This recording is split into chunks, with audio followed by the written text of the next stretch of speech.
پہلا سوال جو میں آپ سے پوچھنا چاہتا ہوں، ہماری امت کا ایک بہت ہی معرکۃ الآراء بڑا ہی مشکل مسئلہ ہے۔ ہم یہ دیکھتے ہیں کہ دو پورے مکاتب فکر اس کے نتیجے میں وجود میں آئے۔ تقلید کی شرعی حیثیت کا مسئلہ بہت ڈومیننٹ نقطہ نظر ہے۔ کہا جاتا ہے کہ تقلید لازم ہے، واجب ہے، چاروں ائمہ میں سے کسی ایک کی کرنی ہے۔ ایک دوسرا نقطہ نظر ہے کہ شخص کی تقلید نہیں کرنی، کسی فکر کی، سلف کے اجماعی فہم کی تقلید کرنی ہے۔ سوال میرا آج آپ سے یہ ہے کہ شخص کی تقلید یا امت کے سلف یا اجماعی نقطہ نظر کی تقلید آپ کی نظر میں دین کے اندر کیا کوئی اس کی بنیاد موجود ہے؟ اگر ہے تو کیا ہے؟ اس کے بعد جو کچھ ضمنی اعتراضات کی جاتے ہیں قرآن کی آیتیں حدیثیں رکھ کے آپ کے سامنے پیش کروں گا۔ میری کتاب میزان کو اگر آپ نے پڑھا ہے تو اس میں بالکل ابتدا میں یہ بتایا گیا ہے کہ یہ جو دین کی ہدایت ہے اس کا ماخذ کیا ہے، کہاں سے ملتی ہے۔ تو میں نے اس میں یہ لکھا ہے کہ اصلاً تو یہ ہماری فطرت میں بدیت کی گئی، یعنی میرے باطن میں دین کے مبادی کا شعور اللہ تعالی نے رکھا ہے۔ پھر اس کو آگے میں نے متعین کر کے بتایا ہے کہ وہ دو چیزیں ہیں: اپنے مخلوق ہونے کا احساس، جس کا لازمی عقلی تقاضا ایک خالق کے وجود کا شعور ہے، اور دوسرے خیر و شر کا شعور، نیکی اور بدی، بلائی اور برائی کا شعور۔ یہی دو چیزیں فلسفے کی سطح پر دین کی بنیاد ہیں۔ ٹھیک، یہ میرے باطن میں ہے۔ ظاہر ہے کہ باطن میں یہ بالاجمال ہوتی ہیں، ان کی تفصیلات میں ہم غلطی بھی کرتے ہیں، بعض چیزوں کو متعین بھی نہیں کر سکتے، بعض جگہوں پر اپنے ماحول سے متاثر ہو جاتے ہیں، بعض جگہوں پر ہمارے جذبات، تعصبات صحیح فیصلہ نہیں کرنے دیتے، لیکن یہ اصلاً ایک بیج کی طرح ہمارے اندر موجود ہے۔ اس کے بعد اللہ تعالیٰ نے یہ اہتمام فرمایا ہے، اور اس کو وہ اتمام نعمت کہتے ہیں، یعنی انہوں نے اپنی وہ نعمت جو ہمیں دے کر پیدا کیا اس کو پورا کرنے کے لیے نبیوں کا سلسلہ جاری کیا۔ سیدنا آدم علیہ السلام سے لے کر نبیوں کا یہ سلسلہ محمد الرسول اللہ صلی اللہ علیہ وسلم تک جاری رہا ہے۔ آپ پر اس کو ختم کر دیا گیا، چنانچہ اب قیامت تک رسول اللہ صلی اللہ علیہ وسلم ہی دین کا تنہا ماخذ ہے۔ میں نے اس میں یہی الفاظ لکھے ہیں کہ دین کا تنہا ماخذ اب قیامت تک محمد الرسول اللہ صلی اللہ علیہ وسلم کی ذات والا صفات ہے۔ اپنے قول، فعل، تقریر، تصویب سے جس چیز کو وہ دین قرار دیں وہی دین ہے۔ تو اس لیے اگر آپ نے تقلید کا لفظ استعمال کرنا ہے تو وہ تو رسول اللہ کے لیے استعمال ہوگا، اور وہاں تقلید کی بنیاد کیا ہے؟ یعنی جب میں نے علم و عقل کے قطعی دلائل سے یہ سمجھ لیا کہ محمد صلی اللہ علیہ وسلم اللہ کے رسول ہیں، تو اب میرا رویہ سمینا و اطانا کا ہوگا۔ یعنی وہ گویا اللہ تعالیٰ کی زمین پر نمائندگی کرتے ہیں۔ وہ جب یہ کہہ دیں گے کہ یہ اللہ کا حکم ہے، یہ اللہ کی ہدایت ہے، اللہ یہ چاہتا ہے، اللہ تعالیٰ اس کو پسند کرتا ہے، تو میرے لیے وہ پھر حتمی حجت بن جائے گی۔ رسول اللہ صلی اللہ علیہ وسلم کے سوا کسی شخص کے بارے میں یہ خیال کرنا کہ میں اس کی بات بغیر کسی دلیل کے ماننے کا پابند کر دیا گیا ہوں، یہ کسی طرح بھی قابل قبول نہیں ہو سکتا۔ تقلید کو اگر آپ ایک اصطلاح کے طور پر استعمال کر رہے ہیں تو اس کا مطلب یہ ہوتا ہے کہ آپ اس بات کے پابند ہیں کہ بات کرنے والے سے استدلال نہیں پوچھیں گے۔ جب بات آپ کے سامنے آئے گی تو محض اس شخص کو سامنے دیکھ کر آپ اس بات کو ماننے کے لیے مجبور ہیں۔ ٹھیک، یہ تو حیثیت اس زمین پر صرف اللہ کے رسول کی ہے، اس کے سوا کسی کی ہو ہی نہیں سکتی۔ اور میں نے عرض کیا کہ اللہ کے رسول کی اس لیے ہے، یعنی یہ نہیں کہ کسی خاص شخص کو کوئی سرخاب کا پر لگ گیا ہے، اس لیے ہے کہ اللہ نے ان کو یہ منصب دیا ہے، ان کو اللہ کی طرف سے مقرر کیا گیا ہے، اور ہمیں یہ بتایا گیا ہے کہ یہ میری طرف سے مبعوث ہو کر میرے پیغامبر کی حیثیت سے تمہارے پاس آئے ہیں۔ تو اگر آپ تقلید، یعنی اس معنی میں تقلید، ایک تو تقلید کا لفظ عام استعمال میں پیروی، اتباع کے لیے استعمال ہو جاتا ہے، وہ اس کا عمومی استعمال ہے۔ لیکن اصطلاحی مفہوم میں تو اس کا مطلب یہ لیا جاتا ہے کہ بغیر دلیل کے، دلیل پوچھے بغیر آپ محض کسی شخص کی اتھارٹی پر ایک بات کو اللہ کی بات، دین کی بات کہہ کر قبول کر رہے ہیں۔ یہ حیثیت صرف رسول اللہ صلی اللہ علیہ وسلم کو حاصل ہے، اس میں کوئی تردد کسی مسلمان کو نہیں ہونا چاہیے۔ ادنا درجے میں بھی اگر کسی اور کو یہ حیثیت دی جائے گی تو یہ دین میں پیغمبر کے ساتھ شراکت پیدا کرنا ہے، اس کو گوارا نہیں کیا جا سکتا۔ یہ ہے اصولی بات۔ اس کے بعد اب ہماری عملی زندگی کے کچھ مسائل ہیں۔ عملی زندگی کے مسائل یہ ہے کہ محمد الرسول اللہ صلی اللہ علیہ وسلم تو اس وقت ہمارے سامنے موجود نہیں ہے، یعنی یوں نہیں ہے کہ جب ہمیں دین کی کوئی بات پوچھنی ہو تو ہم جائیں، دروازہ کھٹکھٹائیں، جیسے سورہ حجرات میں تصویر آتی ہے، اور حضور باہر تشریف لائیں اور ہم پوچھ لیں۔ ٹھیک، یہ تو خود رسول اللہ صلی اللہ علیہ وسلم کے زمانے میں بھی ہر شخص کے لیے ممکن نہیں تھا۔ یعنی اگر کچھ لوگ مدینے میں تھے یا کبھی کوئی وفد بنا کے باہر سے آ گئے تو یہ سعادت ان کو حاصل ہو جاتی تھی، ورنہ ان تک بھی براہ راست رسائی کے مواقع نہیں تھے۔ اس میں پھر کیا ہوتا ہے؟ اس میں ہوتا یہ ہے کہ ہمارے پاس یہ دین لوگوں کی وساطت سے پہنچتا ہے۔ اس کو دو حصوں میں تقسیم کر لیجئے۔ ایک پہنچنے کا وہ عمل ہے جس کو ہم کہتے ہیں کہ یہ نقل الکافہ عن الکافہ کے طریقے پہ پہنچ گیا ہے۔ ٹھیک، یہاں پہنچنے کا عمل ہے، جیسے کہ آپ نے کسی جگہ پر کوئی سامان رکھا، آپ ڈاک سے بھیج رہے ہوتے ہیں نا، بین ہی آپ کو ڈیلیور ہو گیا، پہنچ گیا۔ تو قرآن مجید اسی طرح پہنچا ہے، سنت اسی طریقے سے پہنچی ہے۔ تو یہاں پر بھی پہنچی کن کے ذریعے سے ہے؟ لوگوں کے ذریعے سے۔ لیکن چونکہ لوگوں کے ایک جم غفیر نے نسلاً بعد نسلاً اتنی بڑی تعداد میں اس کو منتقل کیا ہے کہ ان کے جھوٹ پر جمع ہونے، سازش کرنے کا کوئی امکان نہیں، اور چونکہ اس میں فہم کو دخل نہیں ہے تو اس وجہ سے غلطی کا بھی کوئی امکان نہیں، بیان ہی پہنچا دیا گیا ہے۔ یعنی قرآن مجید کو باللفظ اور سنت کو بالعمل، تو لفظ اور عمل دونوں صورتوں میں یہ پہنچ گیا ہے۔ اس کے بعد ظاہر ہے کہ فہم کا دائرہ شروع ہو جاتا ہے، یعنی اب پہنچ تو گیا لیکن سمجھنا ہے۔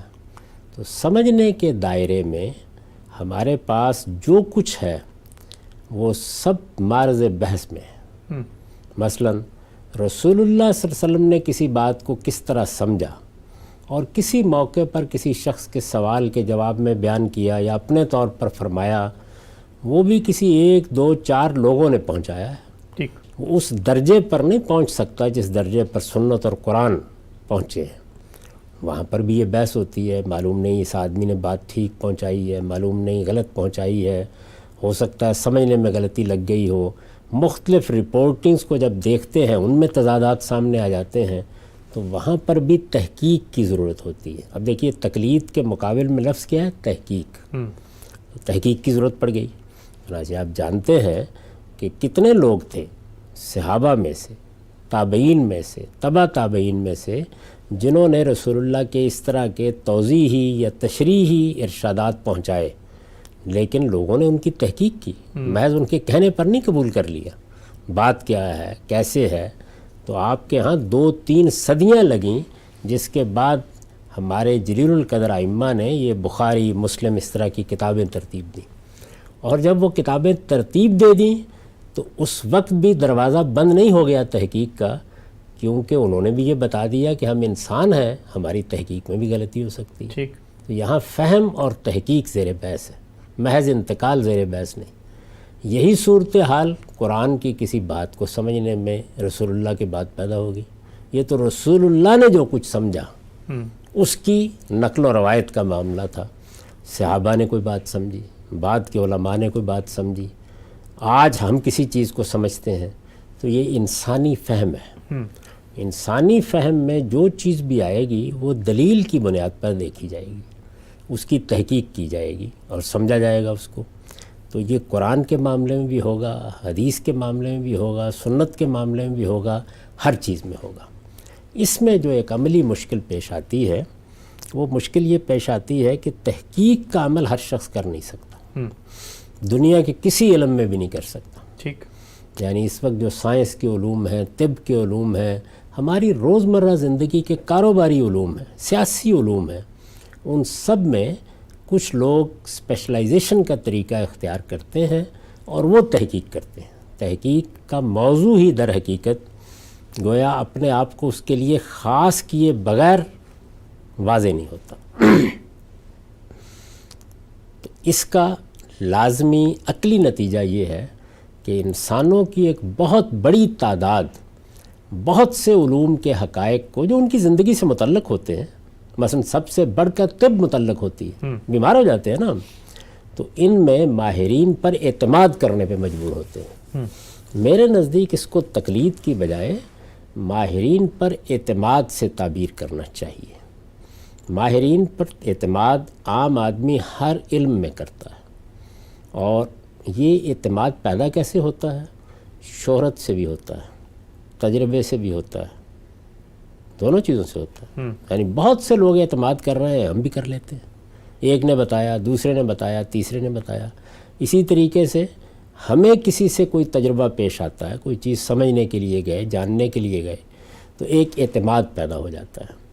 یہ جو اعتماد ہے یہ کوئی بری چیز نہیں، یہ بالکل فطرت کا تقاضا ہے۔ ساری دنیا میں ایسے ہی چیزوں کو سمجھا جاتا ہے، ہم اہل علم پر اعتماد کر کے ہی ان کی آراء پر عمل بھی کرتے ہیں، اس میں کوئی شراکت پیدا نہیں ہوتی۔ یہ اعتماد اگر آپ لفظ اعتماد کی تحلیل کریں تو اس پر مبنی ہوتا ہے کہ انہوں نے اس فن میں یا اس علم میں زندگی لگائی ہے، کام کیا ہے، لہٰذا ان کی بات سمجھ میں آنی چاہیے یا اس بات کو قبول کرنا چاہیے۔ یہ جو اعتماد پیدا ہوتا ہے یہ انسانی سطح کا اعتماد ہے، یعنی یہ وہ اعتماد نہیں ہے جو ہم نے اللہ کے پیغمبر پر کیا ہے کہ غلطی وہاں ہو ہی نہیں سکتی۔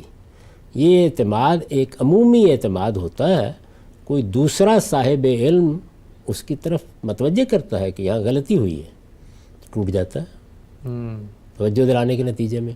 تو عام آدمی بھی اگر آپ غور کریں تو تمام علوم میں اسی طرح کرتا ہے، یعنی وہ عام حالات میں اعتماد کی بنیاد پر آراء بھی قائم کرتا ہے، دوا بھی لے لیتا ہے، ایک ڈاکٹر کے پاس بار بار جاتا بھی ہے، لیکن کسی وجہ سے اگر اس کا اطمینان نہیں ہوتا یا عدم اطمینان پیدا کر دیا جاتا ہے تو وہ فوراً غور کرنے کے لیے تیار ہو جاتا ہے۔ ٹھیک۔ تو اعتماد سے اعتماد کی طرف انتقال جاری رہتا ہے۔ اچھا، ساری دنیا کی تاریخ میں ایسا ہی ہوا ہے، یعنی علوم میں ایسا ہی ہوتا ہے۔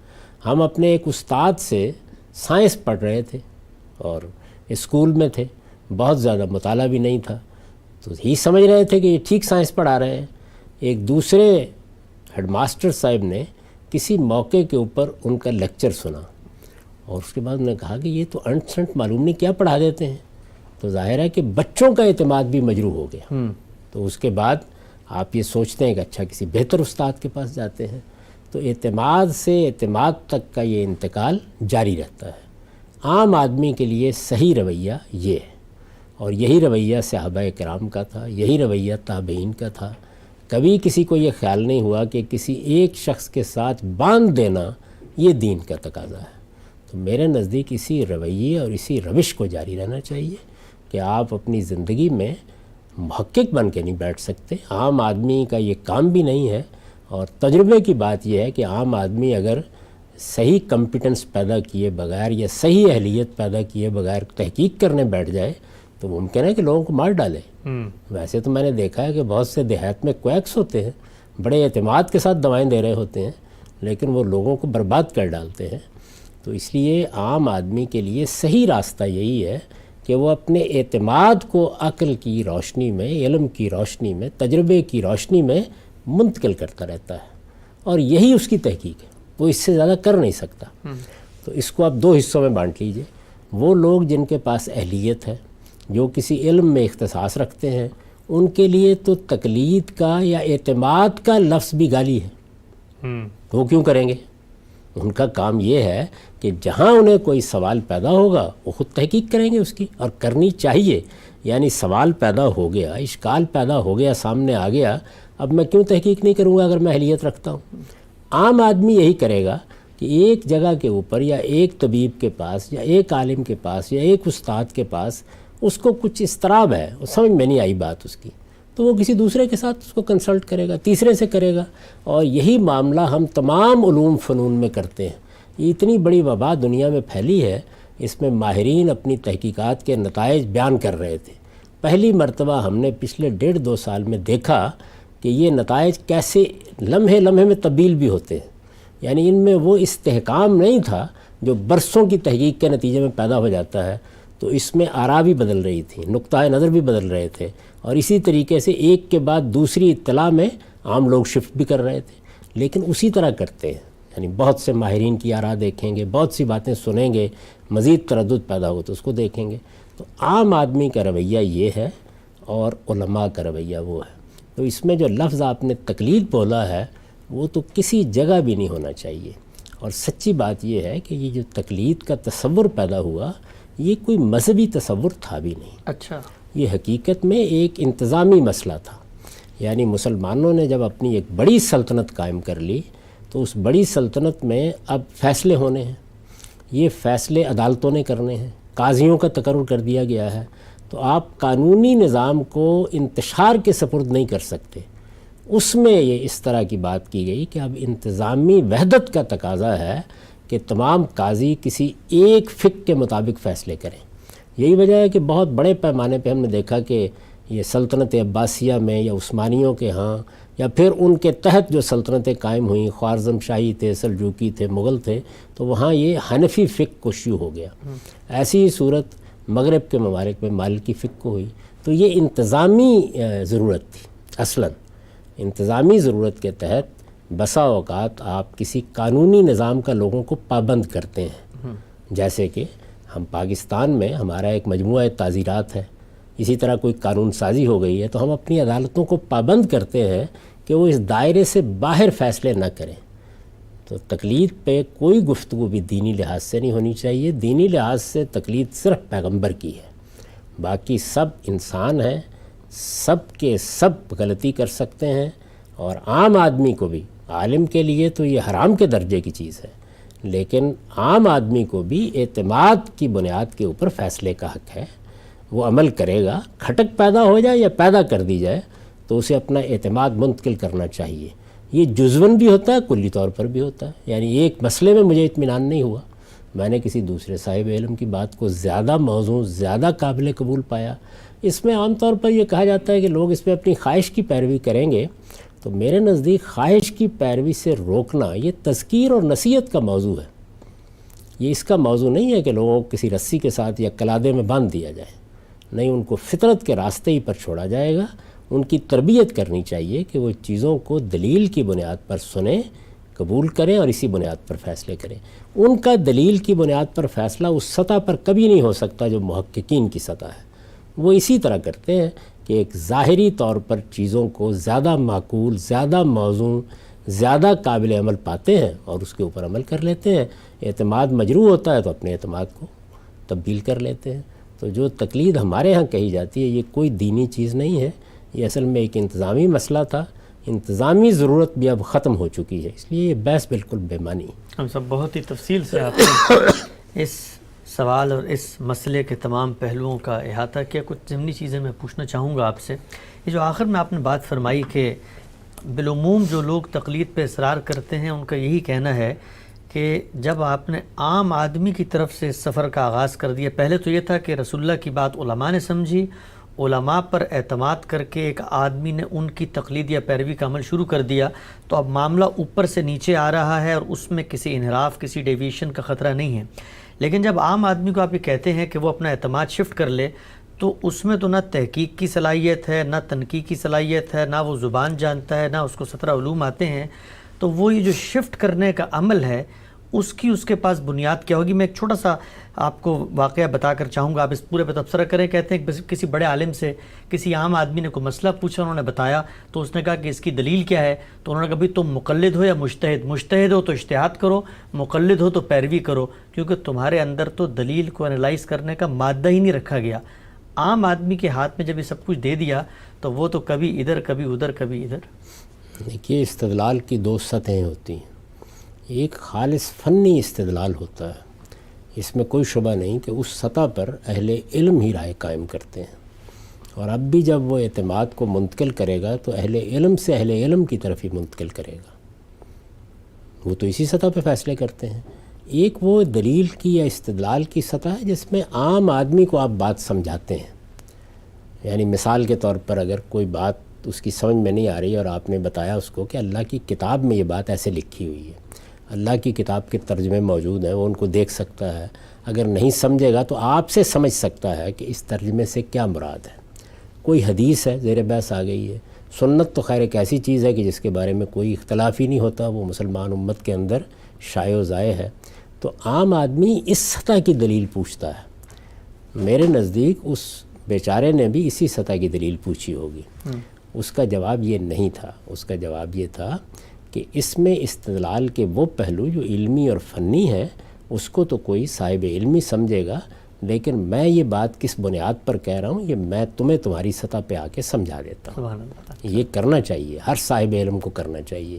اس سے لوگوں میں علم کا شوق پیدا ہوگا, وہ خود چیزوں کو سیکھیں گے, ان کے اندر بھی اعتماد پیدا ہوگا, دین سے ان کی دلچسپی پیدا ہوگی, وہ اپنے اشکالات کو سامنے رکھیں گے اور کوئی صاحب علم اس کو دلیل سے دور کرے گا تو ان میں دلیل کو اپریشیٹ کرنے کی صلاحیت پیدا ہوگی.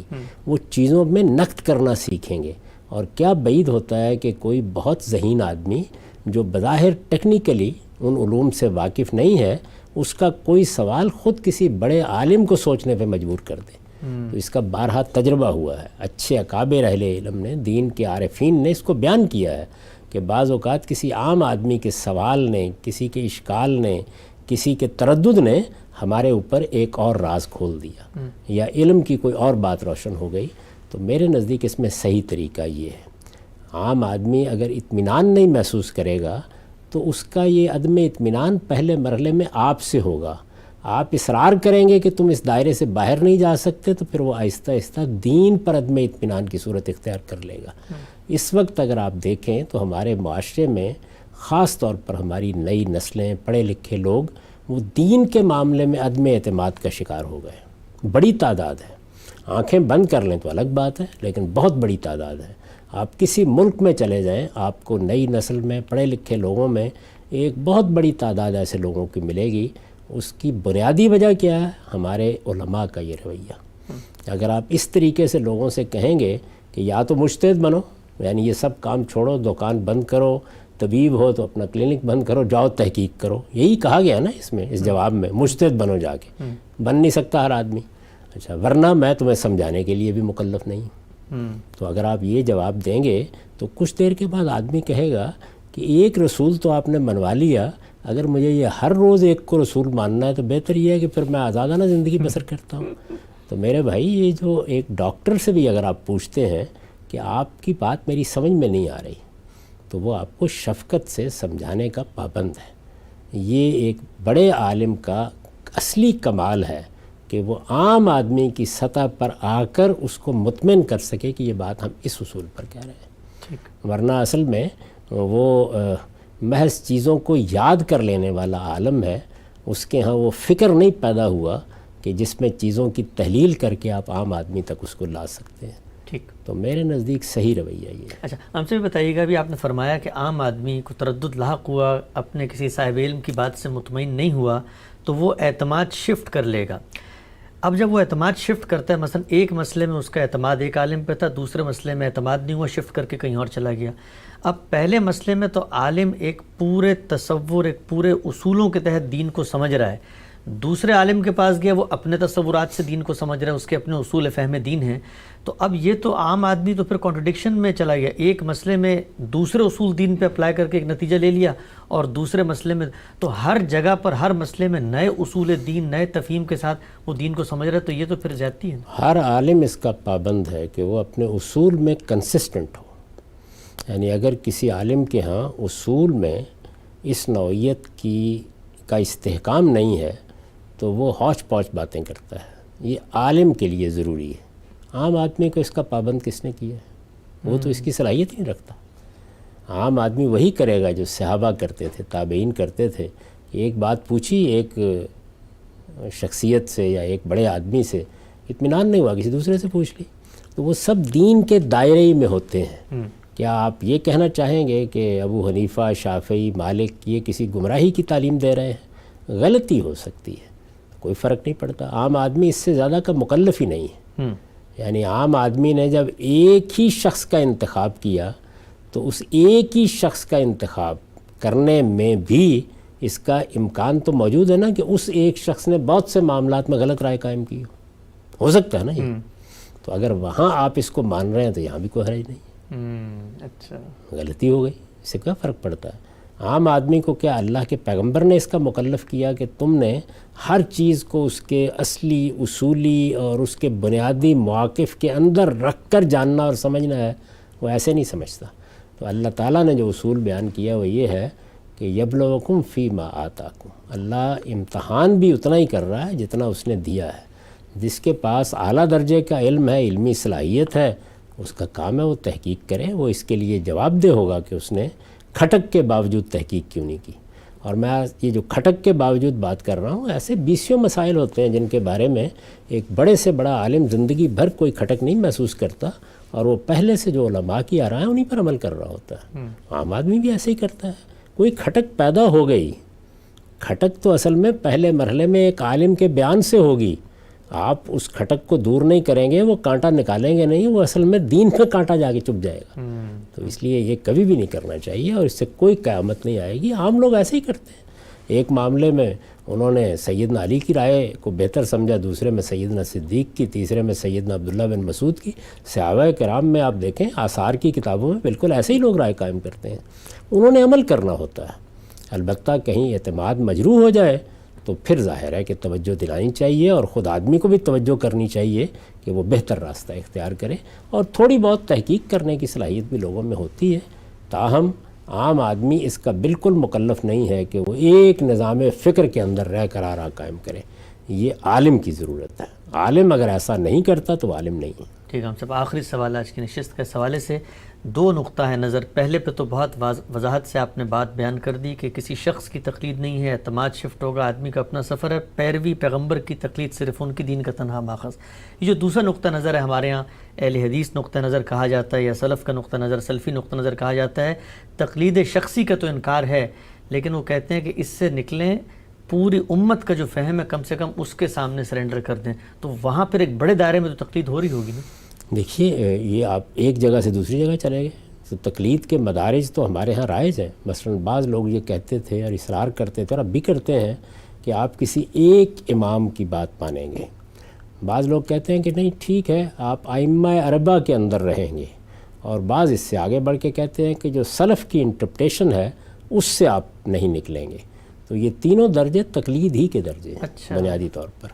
اسی لیے میں نے ابتدا یہاں سے کی تھی بات کی کہ یہ تقلید، یہ پیروی، یہ اتباع، یہ صرف اللہ کے رسول کی ہوتی ہے، اور علم کی سطح پر ان میں سے کوئی رکاوٹ بھی نہیں پیدا کی جا سکتی۔ یعنی سلف کا فہم ہے تو وہ بھی کسی دلیل پر مبنی ہوگا، یعنی سلف براہ راست تو اللہ سے کوئی چیز حاصل نہیں کریں گے نا، ان کے فہم کی بنیاد یا قرآن کی کوئی آیت ہوگی یا کوئی حدیث ہوگی، کوئی چیز ہوگی نا۔ میں نے عرض کر دیا کہ جہاں تک مسلمانوں کے اندر سنت عملی کا تعلق ہے اس میں تو اختلاف کی گنجائش ہی نہیں، وہ تو اپنی جگہ طے ہے، لیکن یہی چیزیں ہیں، کسی حدیث کا فہم، قرآن کی کسی آیت کا فہم، تو وہ فہم جس چیز کا ہے وہ ہمارے پاس موجود ہے تو ہم اس کا جائزہ لیں گے۔ تو اس لیے کسی کا فہم کبھی بھی ہمارے لیے حجت نہیں ہو سکتا۔ وہی اعتماد کی بات ہے، اور اعتماد کی بات میں ظاہر ہے کہ یہ بھی ٹھیک ہے کہ کوئی آدمی یہ فیصلہ کر لے کہ میں زیادہ اعتماد ابو حنیفہ پہ رکھتا ہوں رحمۃ اللہ علیہ، یا شافعی پہ رکھتا ہوں، کوئی حرج کی بات نہیں، زیادہ اعتماد، لیکن اس کو تقلید کا موضوع نہ بنائے۔ اعتماد ہے، عمل کر رہا ہے، کہیں کھٹک پیدا ہوگی یا کی جائے گی تو اپنے موقع پر نظر ثانی کر لے گا۔